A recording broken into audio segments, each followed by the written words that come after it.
throughout time is very important. Okay, any questions from yesterday before we go into our topic today?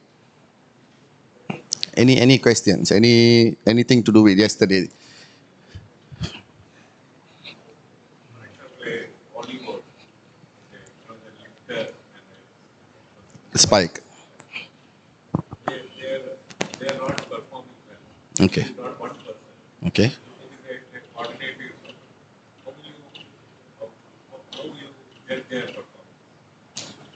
You're talking about the feeder, person who feed the ball. Yeah, both.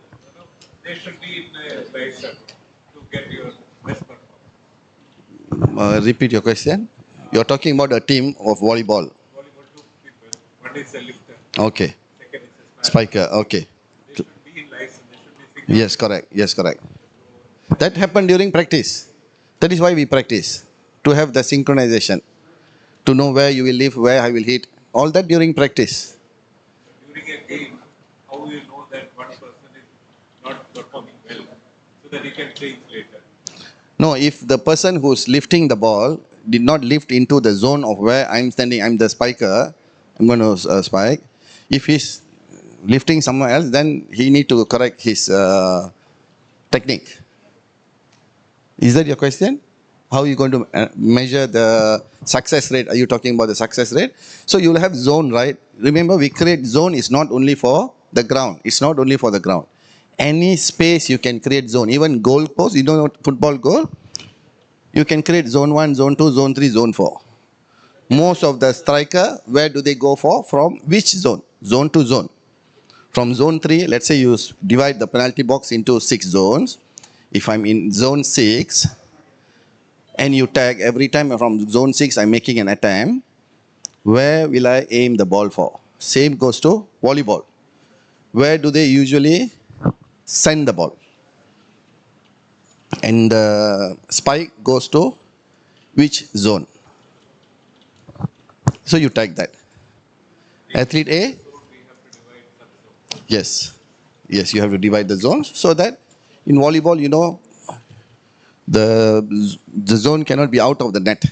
Within the net, A, B, C, D, or 1, 2, 3, 4, So zones can be vertically placed also. anything. As long as you stick to that every time. The right zone also should be If it's important. If it's important. How high from the net? Because you have dart fish, you can measure, you can calibrate the, you know, the net height. You can calibrate using net height. That's easy. You don't need any other calibration tools there. You know the net height, you calibrate, key in net height, and then from the net to where the ball being spiked, you can measure the height. When the ball going touchdown, you measure the time. Here, you time second time when the ball hit the ground, you know the speed, distance over time. You can get the numbers. Okay? Okay, we go into Sorry to bother again. Can we have the zone below the net also? Because they may lift the ball from under the, not from under the net. anywhere as long as your objective is very clear. You need to be very clear with your objective. If that information give you useful any intervention, then yes, go with it. Okay? Okay, good morning. So it's really great to be here for day 4. Tomorrow will be our last day. Okay, today we're going to look into our topic on most of the technologies involved in sports analysis, whether biomechanics. Biomechanics we have covered actually. All the 3D motion analysis, EMG sensors we have covered. We're going to cover the in game analysis. What are the technologies involved in game analysis, and how can we benefit from it? Like yesterday, for example, for instance, we had issues with doing analysis. Let's put the tagging panel one side, because each person passed, we don't know who passed to who, there's blind spot, and then what attempt they made. In order to analyze one game, it will take hours and hours and hours. So in order to save our time, there already existing technology. Okay, there's already existing technology to help us solve those problems. Now we need to know what are those technologies available. Where can we have access to those technologies? I sent one video. Did you all manage to see it today morning on this? Okay, and how can I, without having any tools or machines, fully relying on internet itself, can make use of this technology? There are a lot of open source applications. There are also some paid version which can give you more. Okay, so when it comes to doing analysis, we must invest. We cannot always look for open source, because as we all know, there will be limitation within open source and paid version. If you want the best, we have to go for paying version. Okay, so what are we looking at now?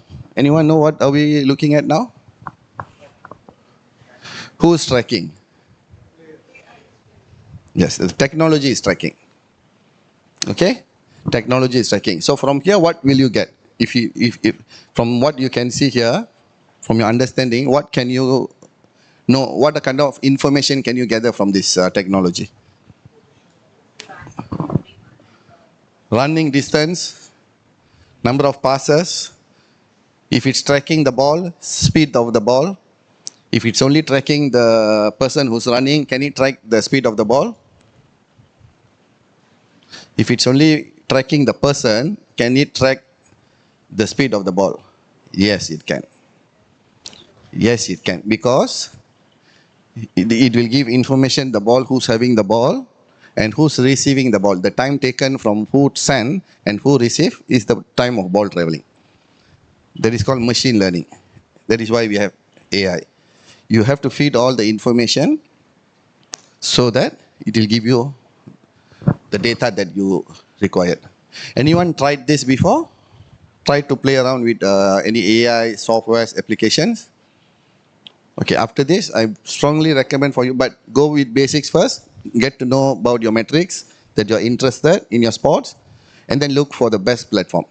Okay?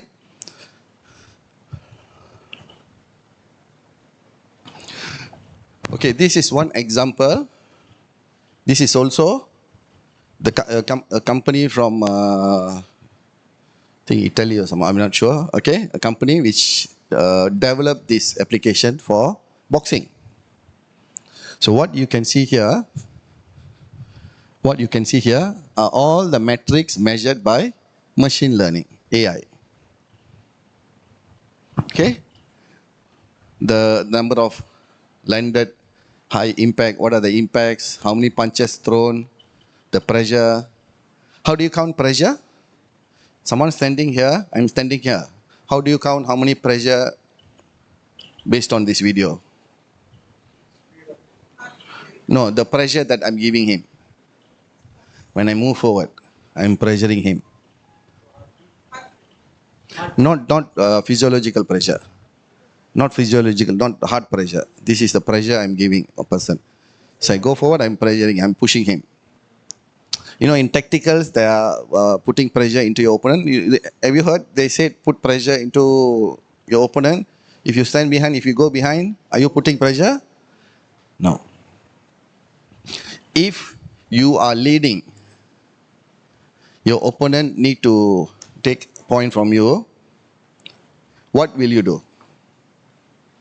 If you're leading in a match, let's say a combat match, okay, you are leading, your opponent is trying to get point from you. What is the best option you have now? Do attack. To pressure him. If you go behind, because when I'm leading, his mind will be thinking about how to attack and get point. He will lose his defense. Okay, so we can count by this. Okay, aggression will come from number of punches, number of attempts. Okay, all this from. So this company actually, they allow us to send our videos for them to do the analysis and give us for free. What do they get in return? data. So the more, why do they need data? Because how machine learning works is the more you feed, the more refined it will become. More accurate. Okay? Go and find such a company in your industry, whichever spot you're working with, collaborate with them. Win-win situation. Okay? Now we go to what are we talking about? What is emerging technology? Introduction to the technologies available. There are four topics we're going to cover today. Wearable devices, we're going to look into GPS, IMUs, heart rate monitors. Okay? And then what are the AI driven analytics for performance insight, machine learning models for injury prediction and performance optimization. Okay, today's session will be until 10 to 11:30, first session. Okay, after first session, we will go for Dr. Gerard, we are doing EMG, right, after this? Okay, we'll do EMG because we skipped EMG practical the other day. For next theory session, we'll change it into practical EMG. Okay? And then how integration with biomechanics and game analysis platform. Okay, in this example, you can see this box. Okay? You can see the box? All the box?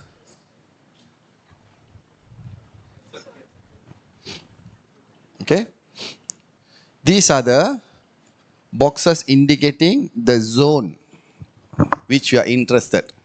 Example, head and trunk. Target zone. The target zone in boxing is either head or body, trunk. So from the data that the input that you are giving for the system, you will get the data. So it goes back to what are you looking for. Go back to the metrics that you are interested in that spot. So in boxing, they are interested to know how many type of punches landed on, at times on head or body. So they design this program according to the need. What do I want to see? Okay. Now let's go into wearable technologies in sport. Okay. What do we mean by what are the definition of wearable technology? It refers to any electronic devices worn on the body to collect time data on biometrics, movement and performance. Any electronic devices which you put on your body. Anyone wearing any of wearable devices now? Smartwatch. What else? What else? Your phone. Does it count your step every day? Does it give you information on how many steps you walk every day? So we are carrying it with us every day. End of the day, it will give you 5,000 steps, 10,000 steps, 15,000 steps. Anyone do more than 10,000 steps per day? Don't count running, walking related to work. Anyone, walk more than 10,000? You know? Anyone? 10,000, 5,000? What is the average? Or who has the highest here? Close to 10,000? No. All sitting and working, like me. 7, 8. Okay. So how you get that? How do they track that? How the phone that I'm holding in my pocket track how many steps I'm walking? Huh? Through GPS. If it has location, right? It has location. It knows from where to where. We key in some input, our age, our height, everything. When we buy the phone, when we install the software, it asks for my weight, your height, everything. So it will have your average step length there. From there, it will track back how many steps that you perform per day. Okay. So wearable technologies, which I summarized it. Okay. Divided into 3. Okay. One is performance wearables, such as measurement, power, force, stride, cadence, and all biomechanics variables. Okay. The limitation is it's a bit costly. Okay. This is more like, we all seen virtual reality VR applications, the one that wear like a goggle, okay?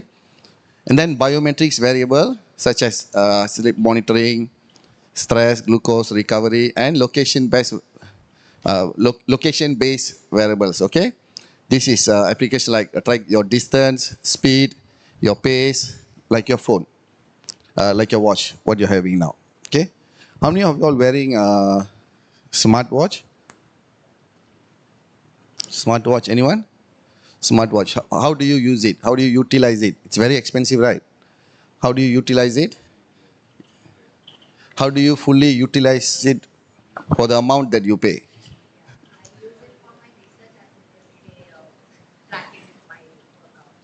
Tracking workouts, yeah? But you know, the function is, we are only using less than 10% of its function. Okay? We are only using very less. If you are really yes, wellness data, a lot of wellness data, your heart rate data, your ECG data, your blood, your pressure, everything. You can track, you can keep a profile on yourself. Okay? So for example, we can see a brand called Catapult. Catapult is one of the leading brand in this industry, wearable industries, where they measure, if you see the distance covered. Did I share the video of Catapult? No, I didn't. Okay. You can go to their websites. It's there, okay? And give all the information that you need. Okay? So this is a table, shows what are the wearable technologies available and what are the functions. Okay? Catapult GPS tracker, it will track distance, speed, acceleration, how fast he ran, what are the distance he covered. Okay? Workload, heart rate in team sports, and many. Okay? More than this. Okay? This is a strap where it monitors recovery, sleep cycles, and strain, your heart rate variability, whoop strap. Okay? And polar heart rate, you all know. Okay? So there are more than that. I just took 10 best wearable technologies where we use in high performance. Okay? So there are a lot of trackers, there are a lot of other than this, there are also a lot of apps that you can install to track movements. Okay, a lot of applications are there for you to track movements.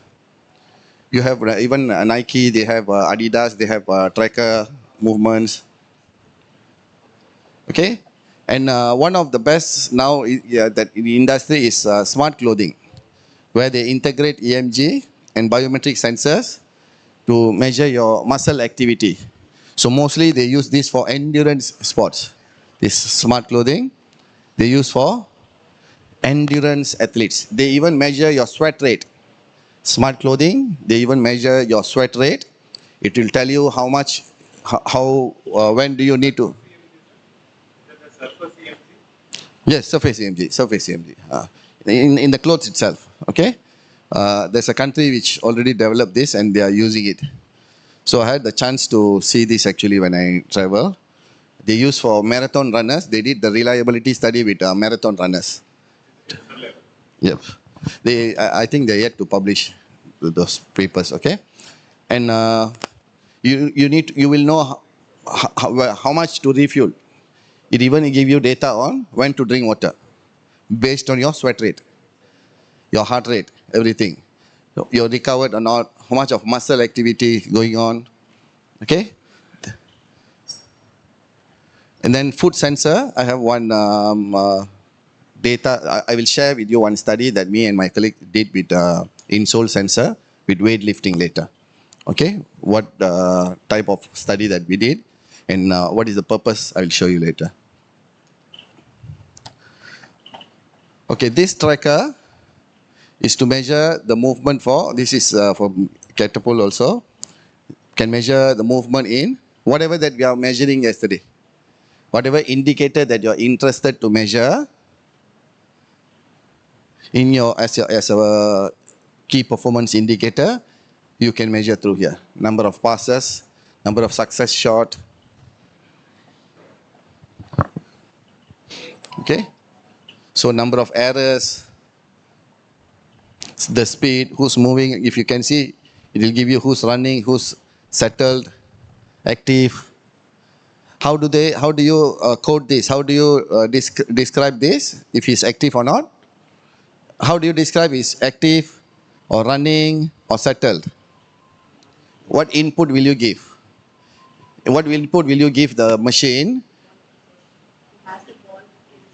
The speed. Speed of the movement. Yes, that is not much movement. Okay, if it's more than 4 km per hour, then you show me as he's walking. If he's moving fast at this pace, you show me as running. Who's giving information? We give information to the machine according to how you want it to measure. Again, this is just a tool. We are the mastermind behind the tool. Okay, we are the mastermind behind the tool. All the information that you want, you need to feed.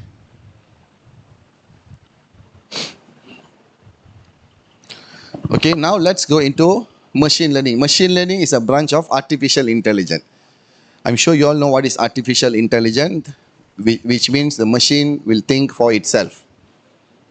Okay, the machine will think, will decide or make decision based on the data that you provide.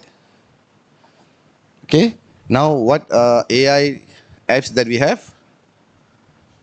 ChatGPT. What else? ChatGPT is the most famous one. So there are many applications available out there. Okay. So these are the examples of applications being made using machine learning. Machine learning is a branch of artificial AI that enables the computer to learn from data. Who provide the data? We provide the data. Who teach? If you provide the data, will it know what to do? No. We have to teach the machine. So why are we teaching? It's supposed to help us. What? It's supposed to help us. Huh? So the more you teach, the more data you provide, the more your information that it will give in shorter duration of time. It's about the processing time. We can do it by ourselves. It might take 700 years to get the data. It will give you in 7 seconds. Okay, so that is the difference. It's not that we cannot do, we can do this, but by using AI, the machine will process it faster than if we do it manually. Okay, computers to learn from data and improve performance over time without a program. Instead of following fixed rules written by humans, machine learning system find patterns in the data and use those patterns to make prediction and decision. It will suggest you. It suggests to you, is it 100%? There's no such thing as 100%. There's nothing 100%. Okay, there will be some error. Okay, what will be the number of error? What will be the number of error if you take data suggestion from prediction or suggestion from machine learning, AI? Go back to how much data did you give to teach. If you give 10 footage, it only has the predictive model of 10 footages. If any movement which didn't happen in that 10 footages, it will not know. It will not know. If you feed 100 videos and feed all the information, it will have the knowledge of that 100. Like I said, humans' movement has high variability. So the more you feed information, the less the error will be. The more information you feed inside, into the machine, the less the error will be. Okay? So it will find patterns in data. It will give you like example the bowler's data. You take one person. You create a tagging panel for one person, the zone, type of release, and where the ball reach, whether left or right or center for the better. These three data, you collect 100 bowling or 1000 as much as you can. You feed, but you tell the timeline also, which means year one, year one data, year two, year three, year four, and then he will give you how is he progressing through time, what changes he made through time, and what will he do in future. He will predict and he will give you. Understand? So it depends on how much information and how many information we are putting in. Go back to that. But stick to the metrics which matters. Remember, we talk about don't look at everything. Look at things that you want to change. You want to know, you are really interested in. Okay. In this case, you see bowling, boxing, you will know number of punches to the body, number of punches, right hook, right jab, left jab, front jab, uppercut, which zone it happened. You can even divide zone, this corner, that corner, corner 1, 2, 3, 4, where he's dominated. Most of the landed punches comes from which zone. So once you know that, what will you do? Tell your athlete, avoid that corner. He will push you, he will pressure you to the corner because that's his strength. That corner. Avoid that corner. Cut, move. So this is how we relate the information that we gather into performance. And then it will give how many punch landed the opponent, some other opponents, landed to the opponents that you're going to fight. Like I'm going to fight with someone, okay, then the person already fought with him. Now you will tell, okay, give me information on how other opponents, other fighters landed the punch into that opponent's body or face. It will give you the breakdown. And then it will also predict which corner to go, what type of punch landed. You train for that and you use the same against that opponent when you're fighting him. Okay, clear? Is it boring?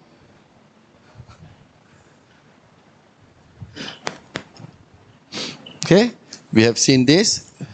This is also, remember I asked someone yesterday, is it okay if you pan the video when yesterday we capture data collection, right? During that game we played. Is it okay if you pan? You all put it in static mode, right? What were we looking yesterday? What was the objective? Number of throws, number of passes, number of hit, dodge, okay? Can you get the data if you pan the video? Can you get? Okay, if you follow the ball, but you won't see the person. So you won't know who's throwing it. Unless you are panning it with all the players inside your video. If there's any blind spots, okay, so if you zoom, if you pan your video, then you can avoid blind spot. If you go high area, you zoom, the best is to have static video because you can calculate speed and all.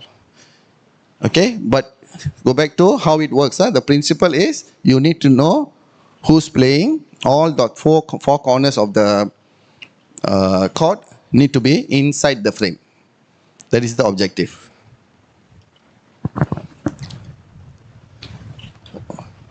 Okay, why do we use AI for performance insight? It's for data collection. We can use gather data from wearable GPS brands that we looked into. Pattern recognition, AI detect hidden trends, the trends that you cannot see. Example, the cricket bowling. You cannot see that by just looking at it. You know, you need to feed the data. You need to feed the data. The more data, and then it will tell you. Then you will think, oh yes, You will look back at the video, yeah, he's doing this. No? Okay? So hidden trends, AI will detect for you. The correlation, what correlate with what?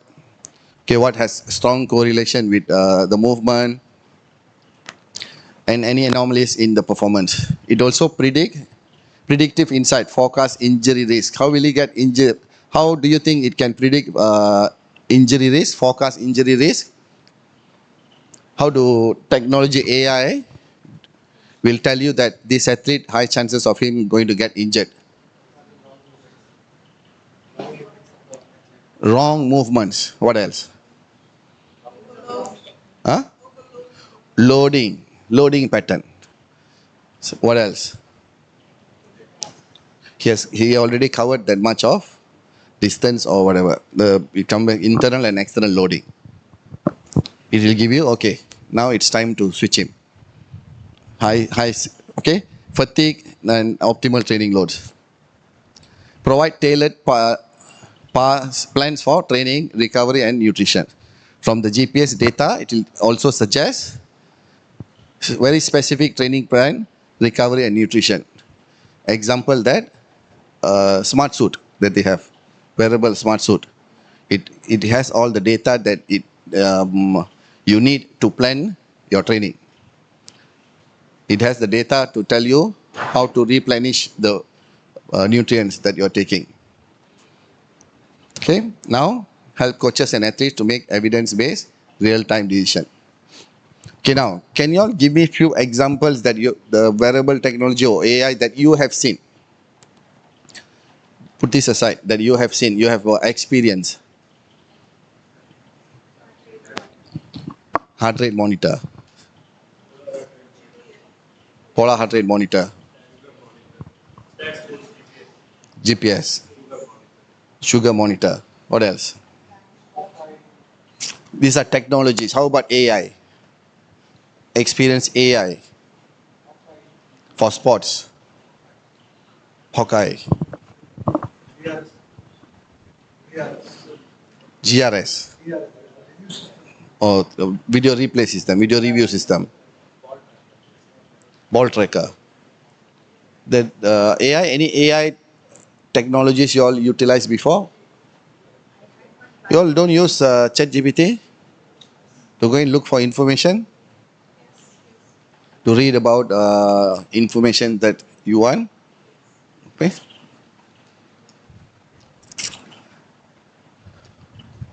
Okay, machine learning, there are a few types of machine learning. How we talk about the machine learn, right? We are teaching the machine. Okay, we are teaching the machine to have enough information, enough data so that it can give us predictive model. It can predict and tell us about performance, about injury, about tactical. All this the machine will do and provide the information. Okay, we don't go into very detail. Okay, we just look into the available machine learning model in sports. What are the models? Okay, supervised machine learning, meaning that it predict and it classified your movements. Okay, it classified such as how many wins, injuries, load management. Okay, what are the intensity of the match, what are the frequency of run, your total attempts, all this. Unsupervised machine learning is after you do the first process. It will go to discover hidden patterns with the information that you provided earlier. What it will do? It will do unsupervised machine learning, discover hidden pattern, like player clustering. Remember we talk about who's standing where, who have high chances of catching the ball, tackle, okay, fatigue profiling, and then reinforcement machine learning. Okay, tactics and strategy. Go back to analyze complex data, we call as deep learning. So these are the process that you will go through if you're using AI into machine learning from AI. Hybrid models, you need to provide some strength data for more accurate insight. You know that person's strength, you do some tests, you feed that information into the system. Okay? That's called hybrid models, which means you still provide some data on that person, whether how strong his grip strength, example. So you want the machine to measure the impact of the force, punch force. So if you provide another information such as grip strength or his 1 RM data, it will calculate for you more accurately. Okay. So okay, now we have come to the one journal paper. Everyone read journal here? Okay, I will share with you all how I will go, how I will look for something if I'm interested in a topic. Okay, yeah, I used to search information by keywords. You know, we use keywords. Example, I want to know injury risk in volleyball. What are the type of injuries for volleyball players? Example. I'm telling if I'm interested to know what I will do. I will share what I will do. So those days I will go in key in Google injury risk in volleyball in Google search engine, and then it will show me lot of information there, lot of websites, blogs, research papers. This is how I used to. So I have to open one by one and see if it's relevant to what I'm looking or not. It will be something to do with injury, volleyball, because that is the two keywords that I use. Okay, and then when I'm reading some journals, I found out that, oh, okay, this one paper gave me all the information that I need. What paper is that? Review paper. And then I start to go into, what is that, Google Scholar, look for, or any database, any Scopus or any database that you want to Publon, PubEd or any search database, you can go look for review paper related to the topic that you are interested. What is review paper? What articles, journal paper, right? Experimental papers, we have review papers. Experiment paper means you do an experiment, you publish a paper. You will talk about the sports, why, what are the aim, what is your aim, how did you try to achieve that, by what, using what method, what statistics, what's your results, and you'll discuss about it. That is experimental. Review paper is about, they'll take all the studies that have been done by the researchers, all the experimental papers, and then they will review it using a standard called Prisma standard. That's a standard to go through review paper. And then the best part is all the reference will be there. So you don't go and have to Google and look for open one, two, you don't have to do that. You can straight away go and look for, can check on this, on and off, on and off.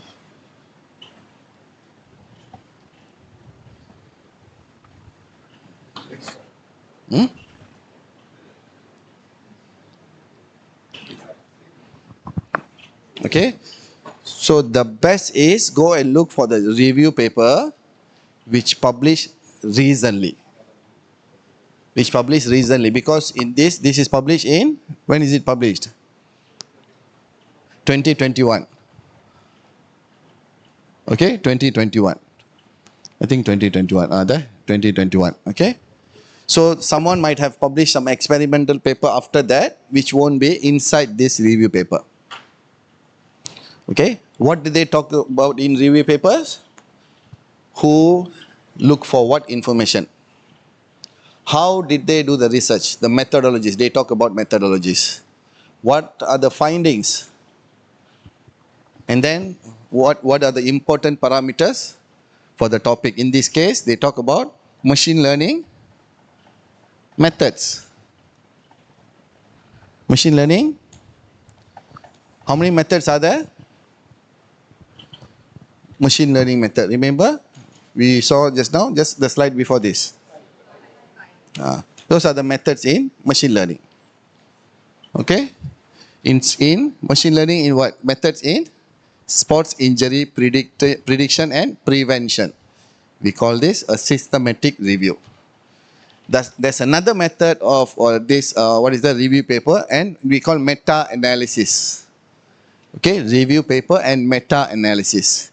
Write all this down, try to go and look for any review paper or meta-analysis related to your sports. You will learn a lot. No, no, meta-analysis will involve some statistic inside. You will do analysis from the review paper that you take. There'll be one more step involved in meta-analysis. You take all the review papers, you'll analyze, you come out with the statistics and you report it. Review paper, you only review and report on who has done what are the findings, and you will read from that. This is first from Google and then to review paper. I look for information, shortcut of looking for information. And now I don't even do this anymore. Because we have AI. I take this paper, I copy paste in ChatGPT. What will you type? What will you look for? Summarize and give. Finish. Story. But I still read. I do that to compare, but because summarizing it misses a lot. It's missing important content that I want to know.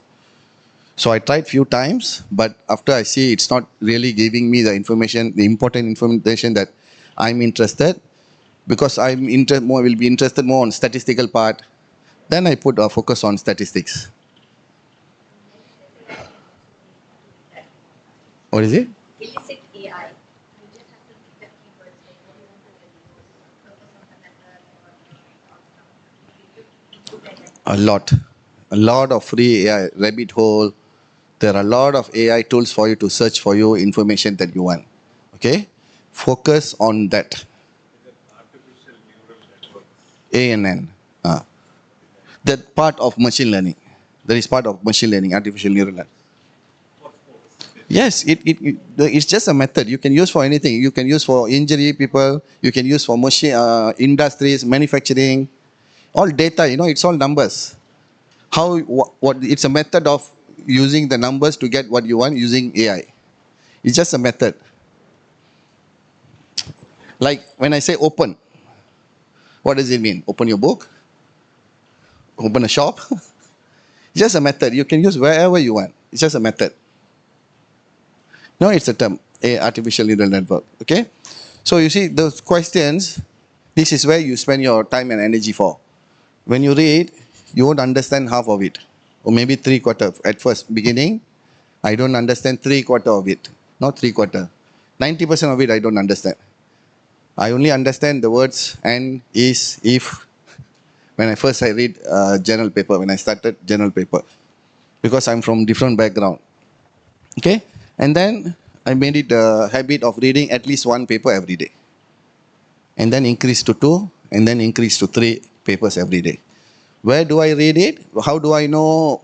It's a bit of the topic, out of the topic, but I'll share since I'm already in the flow. You all have ResearchGate here? There's an application called ResearchGate. Okay, ResearchGate. If you registered into ResearchGate, you can follow all the researchers related to your field. And you can follow them. If you follow them, whenever they publish paper or any topic of your interest, you can follow. If anything related to sports biomechanics been published, you will get notification. So you just click on the notification, you can read it. ResearchGate. How many of you all have ResearchGate ID? You all have? How many of you all following me? Anyone following me? No? Okay. Whenever they publish, you will get notification. Same goes to Google Scholar. In Google Scholar, you can go and follow any researchers that you are interested, which related to your topic that you are interested. You go and press follow, you will get an email when they publish paper. Okay, this is how you can keep on updating on what's happening out there in your industry. Another thing is LinkedIn. How many of y'all have LinkedIn account? Okay. In LinkedIn, same goes to LinkedIn. You follow someone. You follow whoever you're interested, or any topic, any company like motion analysis, you follow motion analysis. Then anything to do with the, what is that, tagline of motion analysis will be on your feed. You can read. Okay. So by reading this abstract, this is called abstract, abstract, you will get an idea what is this paper about. Okay, they talk about the purpose. Injuries are common. We'll go through this. We will cover one how to read a review paper. Are common in sports and can have significant physical and psychological and financial consequences. Injuries are common in sports. Okay, and can have significant physical, psychological, and financial consequences. Okay, machine learning methods could be used to improve injury prediction and allow proper approaches to injury prevention. So, therefore, the aim of the study is to perform a systematic review of machine learning method in sport injury prediction and prevention. Clear objective? Very clear objective. They talk about why they are doing this. Why they are doing this? Because injury are common in sports. So we need to know about injuries in sports. Okay? If it's not a common thing, do you want to investigate on that? No, we don't want to investigate on that if it's not a common thing. It's not important. That is why they are stressing on this at the first sentence itself. So when you write, you need to highlight the most important thing in that study first as introduction. Okay? Could be used for, the aim of the study was therefore to perform a systematic review, machine learning methods. Okay? A search of PubMed database. PubMed, there are a lot of database to go and search. Database means people who publish their papers. So this database will keep track of all the records. So when you go to this database, you have phone, anyone got phone? Take your phone out. Go to PubMed website. Just press PUBMED, PubMed database.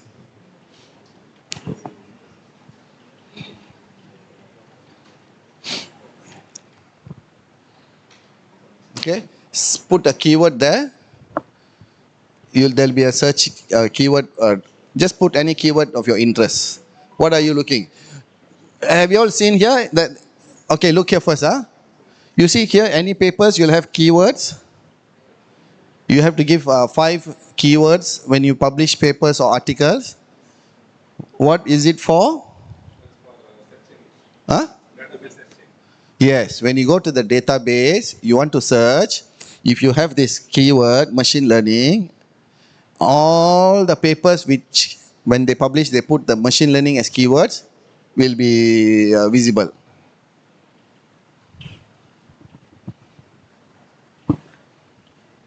That is the use of keywords. You search by keywords. Okay, so in PubMed, there's option for you to choose and or. Meaning that you can choose like how I will search. I will stick to title. I only want to know the keywords involved in the title and abstract. So there's an option for you to go and choose only title and abstract. I don't want to know if it's in the body or not. On the keywords, on the title and abstract. Limit to title and abstract. We don't want to know because there'll be a lot if you look for the whole body of the study. And then machine learning and injury prevention, which means the paper will only come up if it has these 2 words within this title or abstract. Okay, this is how you search for.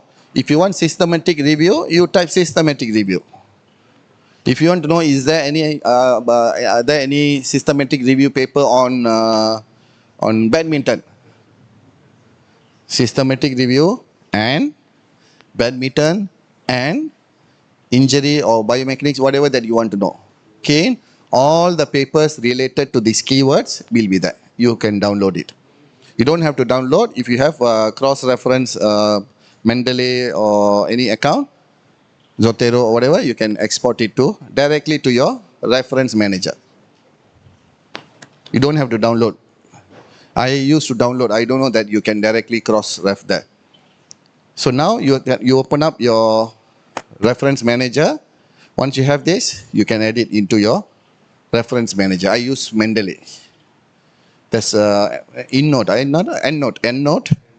reference manager, EndNote, Zotero, all this where you manage your papers, manage your articles. You read, and then when you publish, you cite. So those are called as reference manager. Okay? If anyone need any help with reading any journal paper, you can come and see me later. Okay? Okay, let's say you open up a website and you're interested in this, but they ask you to buy. What do? You have to buy. Okay? You have to buy it. Okay?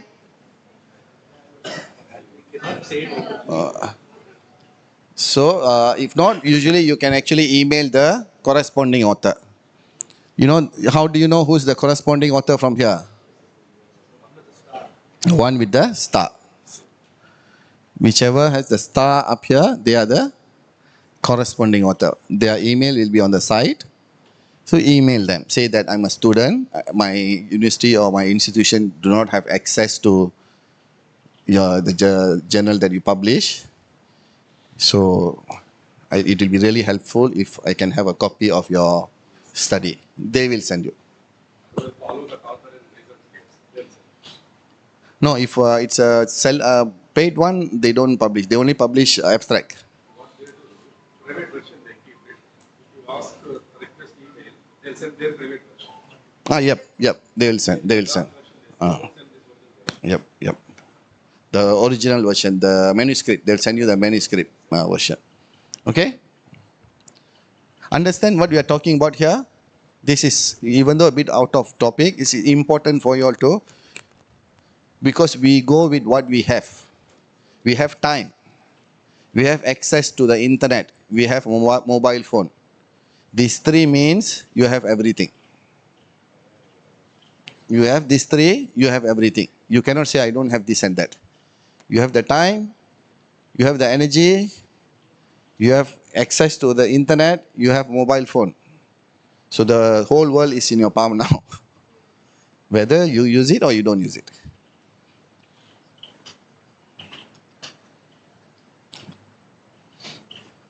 Okay, we have seen this. So this is what we call as the predictive model, where it will tell how many jabs comes from which location, at which time, at which zone, round 1, round 2, round 3. So it's just some example for how the dashboard, this is called as dashboard.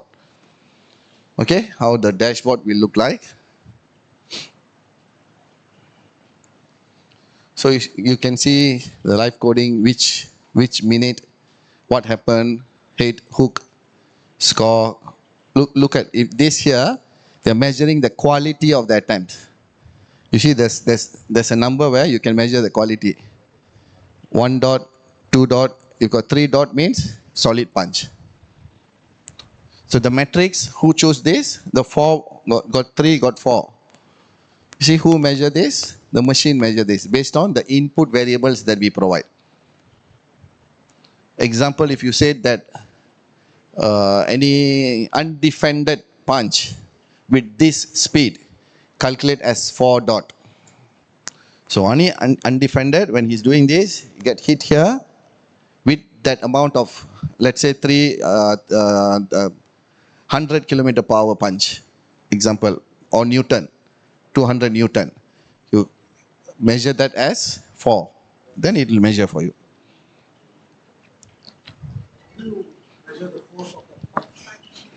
You won't get exactly unless you provide the information. Remember, we looked into the different machine learnings. They have the weight. They reverse calculate back using force equal to mass times acceleration. So you know the force. You know the force. Huh? No, here they don't have pressure sensor here. You know, because they are tagging based on the real match. They can't get any variables. So it's predictive, estimated. Estimated means there's what is the model for to segregate the body weight into your, what is your weight of your left hand, left arm, right arm, body, head, Dempster. What is the method to know that? There's a method, right? If I'm 80 kilogram, what is the weight of my arm? How many percentage of my body? There's a method. Google it up. Dempster, or there's a segmented body weight. What is the weight of my left leg? What is the weight of my right leg?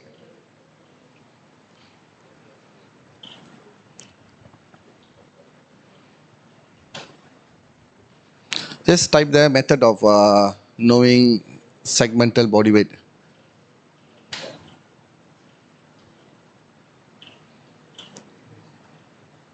What is it called? Who's the winner for today?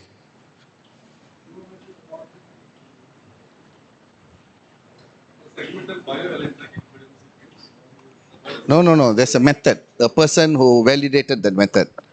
They named the method as his name as the method. Huh? Dempster or something. Dempstr or huh? Is there such thing? No?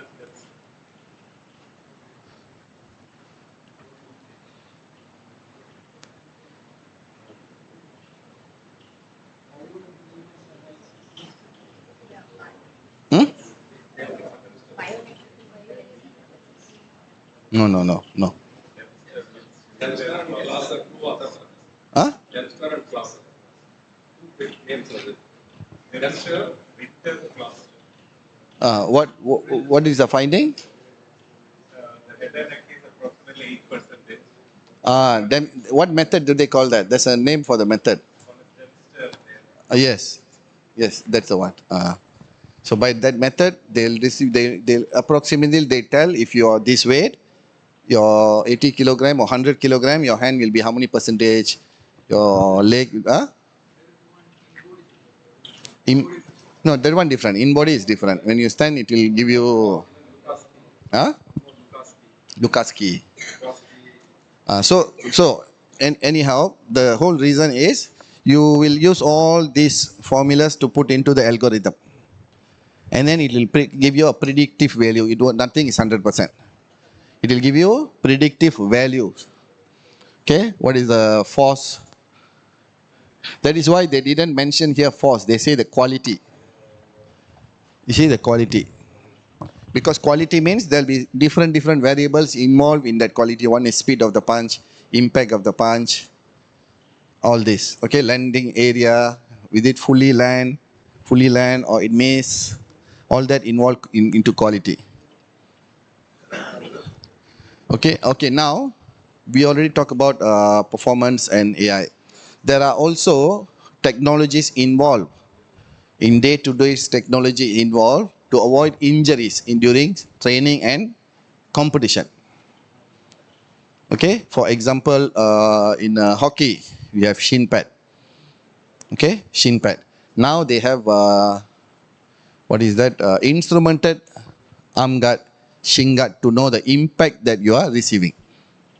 They have instrumented, which means there's accelerometer or some kind of sensor placed to measure the amount of impact you receive. Taekwondo, we have this bodyguard, the guard. It can measure the force. Right? Taekwondo, they measure. There's no manual evaluation.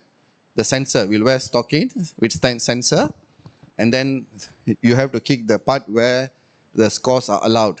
Only if the stocking has impact into the sensor, the body, and the amount of the force is within for that category.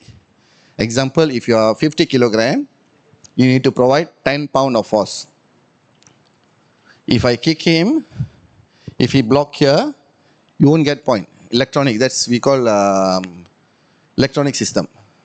There's no one that's pressing score or no score, no more. Since long time ago. So they wear electronic socks so that cannot have biasness.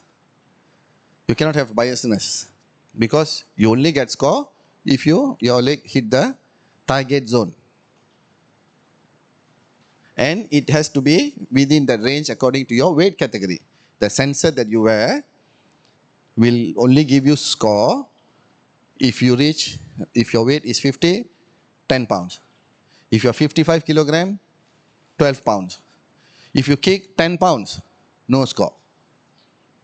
Because it's programmed in that way. In Taekwondo, that is how you can get score. Like head score, 4 points, spinning score, 5 points. So how do the system know whether it's a straight kick or spin kick? How do AI, now since this is sensor, right? If I kick straight, it gives me 2 points.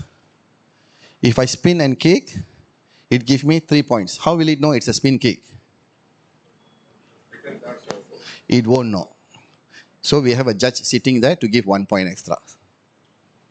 If not, if the score it doesn't go up, the referee will stop and say extra 1. Then they'll key in and then fight. If the referee didn't see, we have video replay card for the coaches. Coaches will request video replay. It's a spin kick. Then they play video and then they give score. Technology is involved. Okay, so that is one of the Earlier, before this technology, how did they assess manual. I sit here, 4 referees will sit at 4 corners. Manual. During my time, it's all manual. During I'm going to retire a few years, then only all this system arrive. Manually. Now it is all based on how much force is applied. Yes. But earlier, while observation, just see that. So the sound. When you kick to the body, there'll be a sound. So if there's sound, they'll give you 1 point. No sound, they won't give you a point. Based on that. Okay, even headgear now, the sensor placed in headgear. You touch the head with your sensor stuck in, then the point will go up. So that is one of the reason, if you see, a lot of sports trying to get into Olympics. If you'll notice, a lot of sports, they are trying to become what do they call, mainstream sports in Olympics. But they are not fulfilling that requirements. There are a few requirements that they set. One is, it need to be objectively measured. Why is Taekwondo still in Olympics, whereas some other sports is not in Olympic? Because it's not using technology to evolve. Not utilizing. There's a reason for that. They want to keep their traditional values of the sport. They want to keep traditional value is important. If you put technology, we will lose the traditional values. Okay, some sports, they have these limitations of implementing technology into sports. Because you might need to change the way your dubok, your clothes that you wear because of the technology. They don't want to change that. Maybe the way you fight, you need to change to adapt to the technology. They don't want to do that. Okay? And apart from performance, injury-wise, there are a lot of technologies evolving to protect athletes from injuries. Okay, a lot.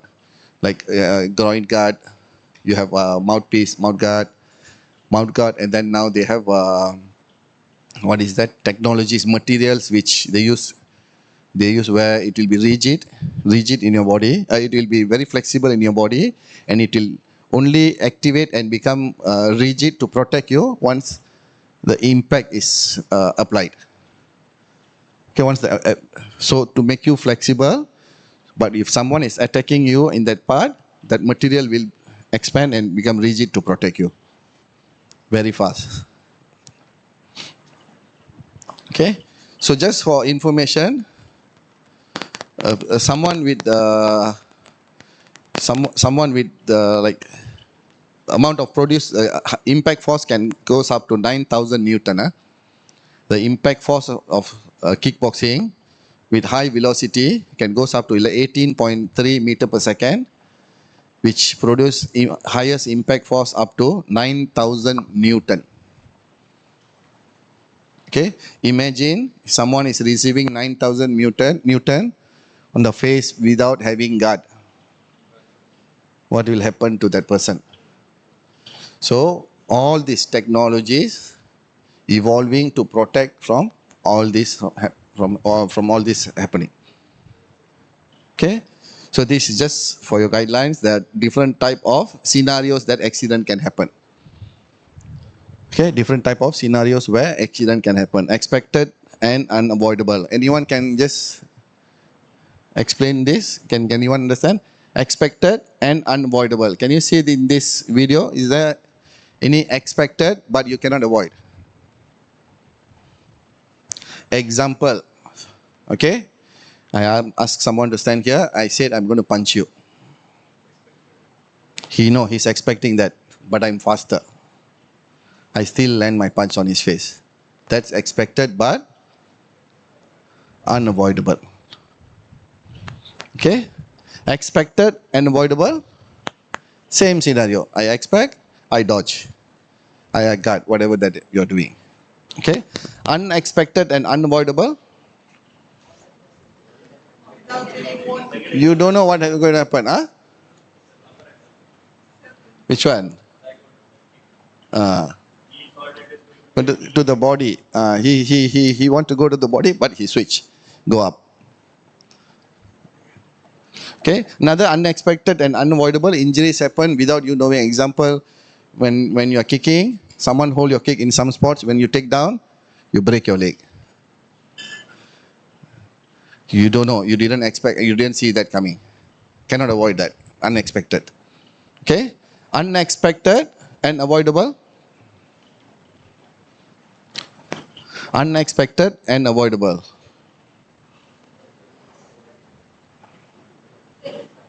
Same. I'm standing here, someone tried to hit me. I have good reflection. I reflex. Okay? Okay, there are a few sensors involved in technology to measure impact, the detection method. Okay? 3 major sensors that will be used for measuring impact detection: accelerometer base, optical sensor, and pressure sensor.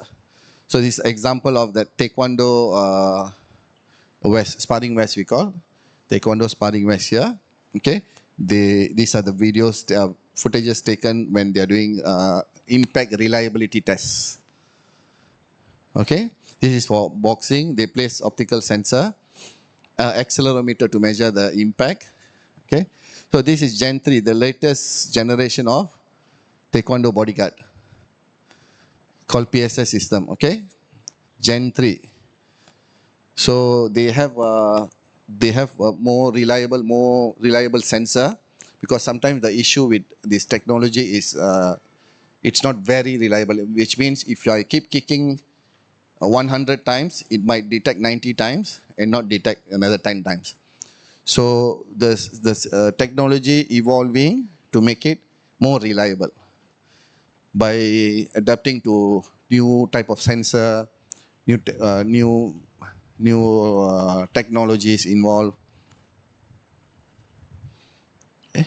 So accelerometer assess motion, allowing detection for impact severity in real time, critical for safety in various application. Okay, accelerometer base. Optical sensor utilize camera and light beams like infrared sensor. Okay, provide precise data on impact through image analysis. Then pressure sensor.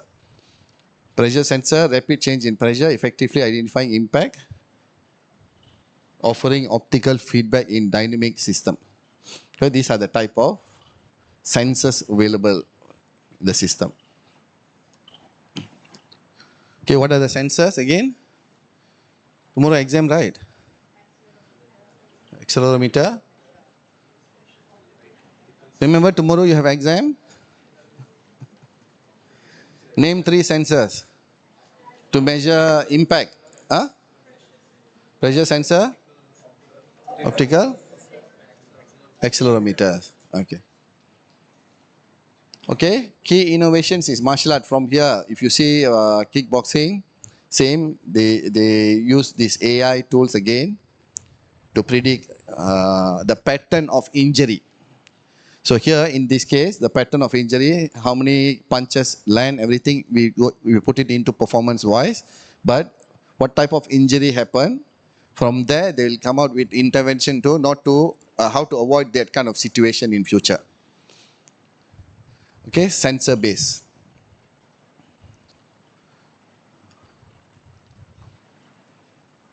Okay, now we are going into future trends in biomechanics and game analysis. We take 10 minutes break or 5 minutes break. Before we continue, I can see a lot of people sitting and sleeping. Okay, 11:10, 11:20 we meet again. Okay, thank you.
Okay, come. Let's start our second session for today morning.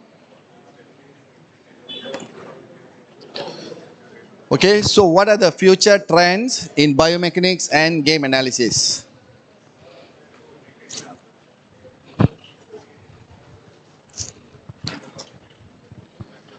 Okay, now we have seen all the available technologies involved in performance analysis and biomechanics. Okay, we have seen this AI, machine learning. So now, what are the emerging technologies now currently which is coming up fast? We're going to look into augmented and virtual reality training simulation, or there's already competition actually using this. AI powered biomechanic feedback system, blockchain for secure athlete data management. Okay, now I have a question. How do you manage the data that you have? You have your athlete's data. His name, age, height, weight, strength, all this data. Okay, you need to know how to manage because it's very PNC. Isn't it? It's very personal for the athlete. The athlete doesn't want another, even though friend of him or her, they don't want them to know certain informations. So data privacy is very important. How do you manage? We are sport scientists, yes, but we collect data, but managing the data is also part of our responsibility. So how do you all manage your data? Keep it in your laptop.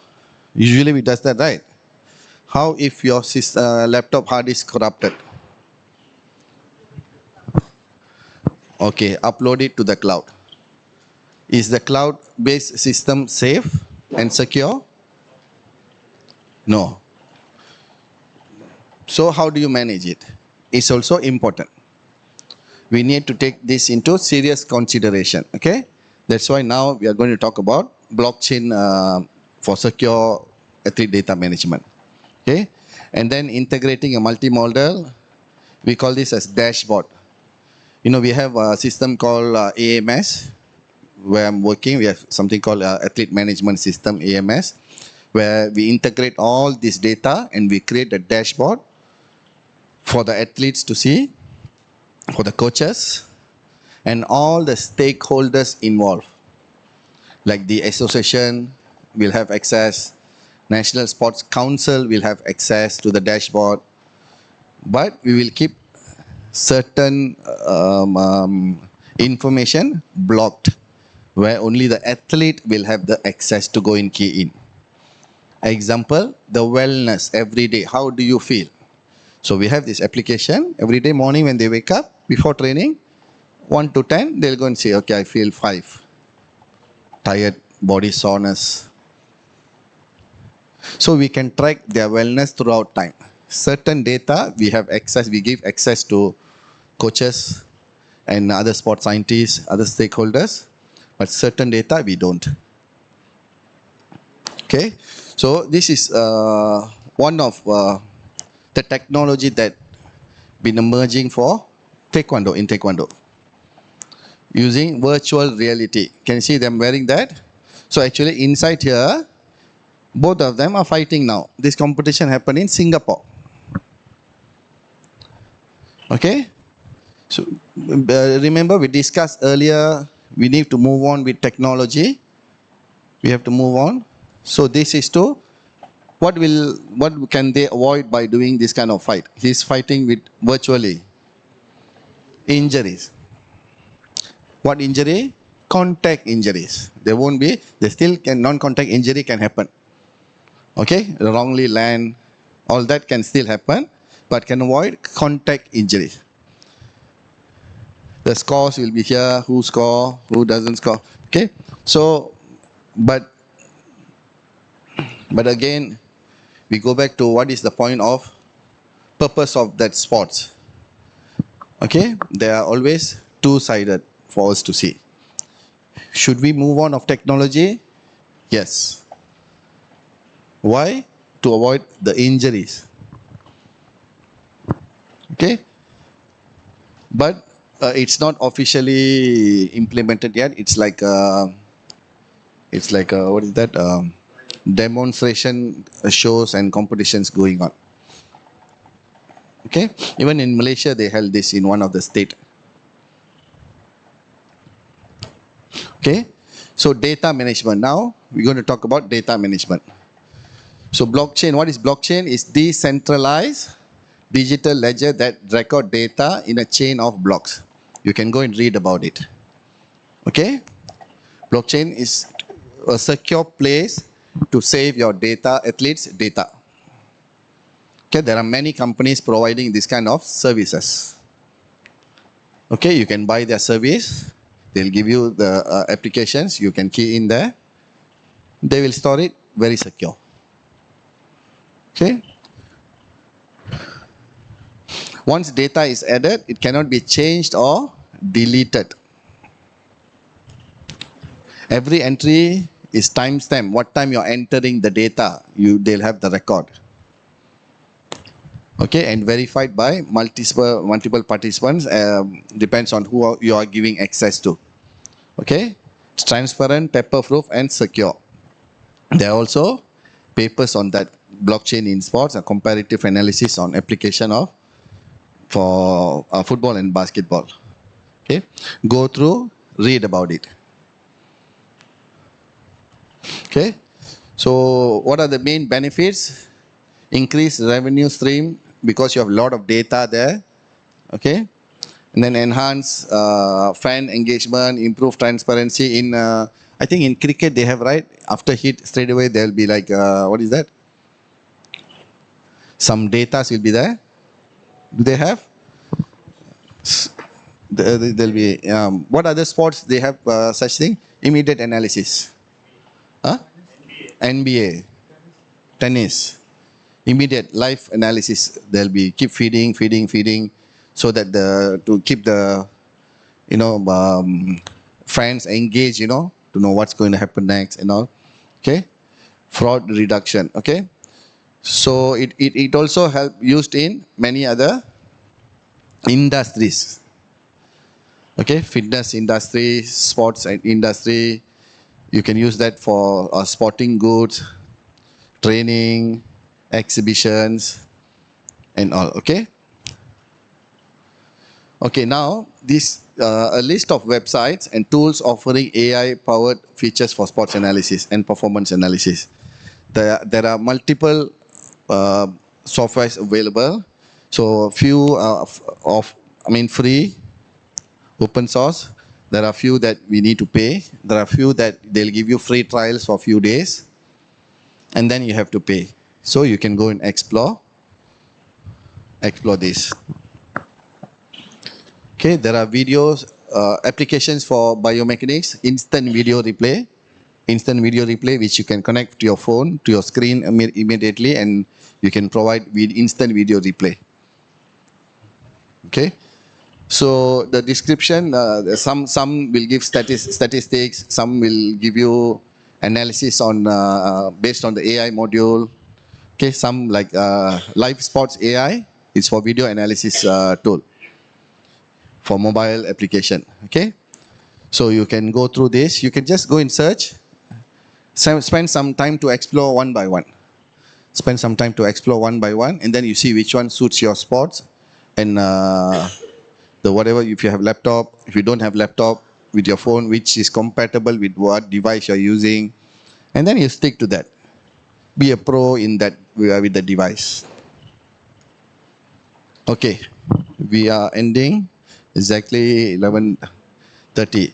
Any question from this topic, related to this topic with your sports? Any questions before we go for our second, what is that, topic for today? So we're going to do EMG. Anyone here can be participant to put EMG? You have shorts? No. Anyone, do you have shorts here? Anyone bring shorts? Because we're going to put markers here, EMG here. VMO and VLO and tibialis anterior. No? Okay, any questions here? Any questions? Come on, I want 5 questions. What happens during competition when these things don't What things? These softwares, Now the softwares we are using post analysis. During life we had to be during life. during life we don't use this. During life, if a company is doing, we like as a person or a sport biomechanics or analyst, we don't use this. We don't depend on this.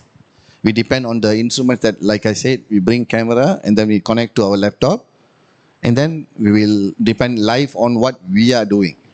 That is why we don't depend on what life. Suddenly they can cut the stream, electricity can be off. So AI is post analysis. These applications all after you capture the data and then you manage your data and then you feed the data to the AI tools applications to get whatever that you're looking for. Other 4 more questions. Wearable technology will become so sensitive that it over predicts it. Like even before punching it, senses and it over predicts it. In that situation, it may not be fall or it may not be the punch. It over predicts and how it affects the. Okay, now if he's talking about the accuracy of the data, the reliability of the machine learning. So it will happen. Like I said, that is the error margin. Remember I said there'll be error margin, there's nothing 100%. So in order to reduce that, we have to keep feeding more information, big more data for the machine to learn to reduce that. And there'll be still error, we cannot do anything. There's no such thing as 100% yet because it's a ongoing learning process for the machine. So as long as I'm happy with 90 to 95%, 90%, then we have to go with it. You want 100%, then we have to do it on our own. And still there will be human errors. We can avoid that. Okay? A technology. Yes, there are. Like I show the stick figures. You can use that. You can measure water spot. There's underwater cameras. But application-wise, camera.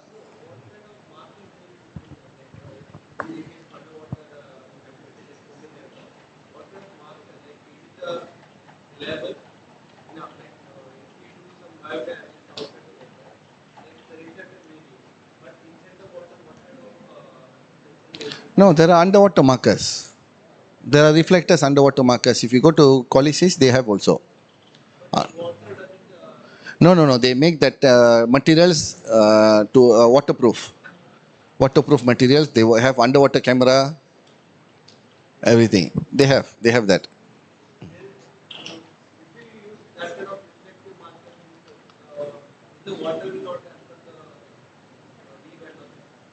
The what? If we take the marker, like reflective marker we use, does the water will affect the.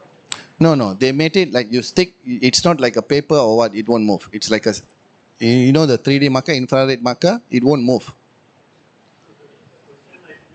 In infrared, we have the marker as a reflective surface. Yes, correct. We measure it. Yes, correct. If that reflective surface is kept underwater, as there has a certain amount of we reflection. we cannot use the same outdoor marker for water marker. Like I said, they have specifically for different for water. Measuring by infrared only. We cannot use this for that. They have specific markers for underwater. And camera also, we cannot use the same camera. It's a different camera, underwater camera they have. And usually we don't go with it. We use 2D analysis. We want to know stroke rate, ratios, body height to stroke rate ratio, stroke length. As simple as 2, 3 will actually you can do a lot of things with that. Because that's all matter, right? How fast you swing, your rotation, and then how far you travel in swimming. That is all matter. In terms of the analysis using AI and other technologies, how much is too much? Like, now there is sudden boom in this area. Everybody wants to analyze everything, almost everything. So all the sports are trying to bring in some kind of human analysis, some kind of AI involved. I was working as a statistical coach for some time. So with the growing athletes, how much should be the involvement of these kind of technologies during their training part? And how much should be the approach focused on growing the athlete itself? Okay, like I personally, I believe in what am I trying to achieve. If what I want to achieve require the participation of AI, and then I will calculate how much intensity of AI I'm going to include. If what I want to achieve does not require, I will not go near that. I will get to know that. I will get to know that. I will still learn. I have to move on with these technologies, but I will not try to use it.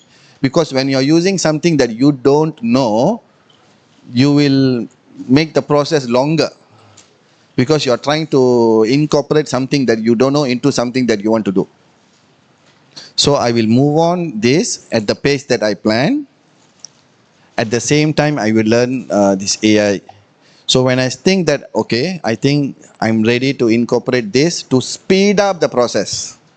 When I have that confidence, then I will include that. How much? Depends on my goal.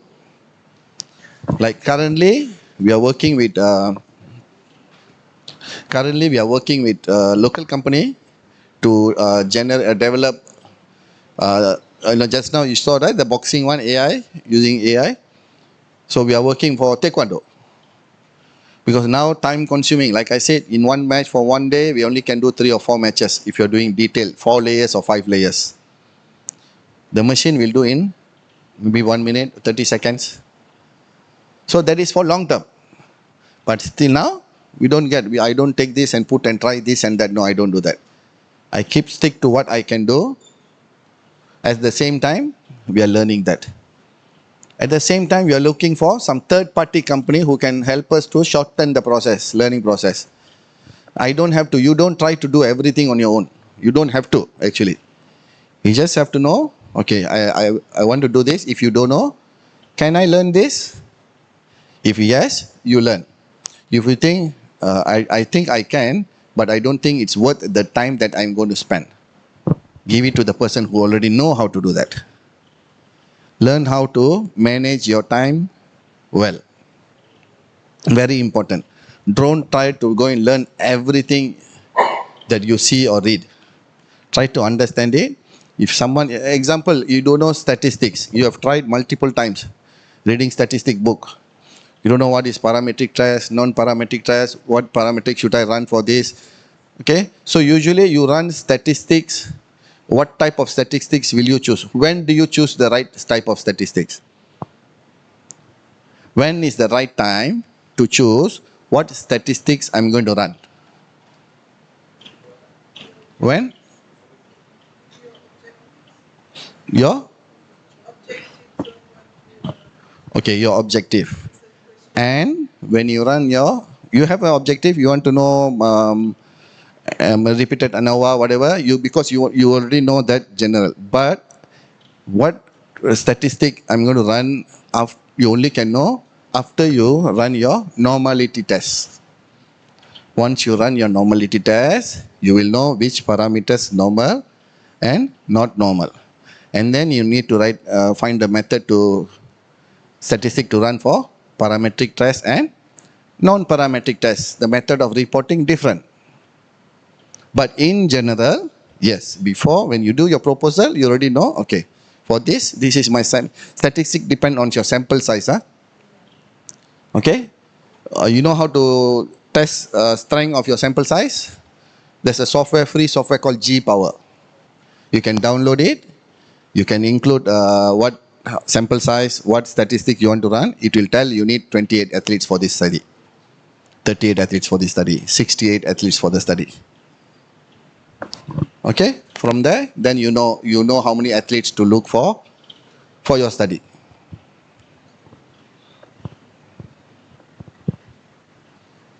Okay, next question. Another 2 more.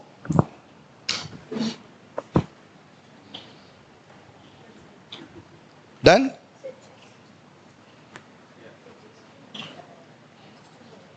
How much are the clinical devices influential?